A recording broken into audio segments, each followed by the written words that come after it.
রব বলে যে কেউ যদি ফজরের নামাজ নাই পড়স, আমি ফেরেশতা পাঠায়ে কাউকে মারধর করব না।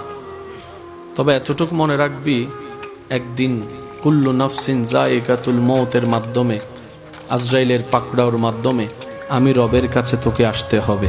হাসরের ময়দানে আমি রবের দরবারে মিসকালা যাররা যাররা যাররা হিসাব আমাকে বুঝাই দিতে হবে। এবার তুই বান্দা নিজেই সিদ্ধান্ত নে, নিজেই চিন্তা কর কিভাবে আমাকে খুশি করবি, সেটা তোর উপরে ছেড়ে দিলাম। আমি রহমান, দয়া করতে থাকবো, কোনো সন্দেহ নাই।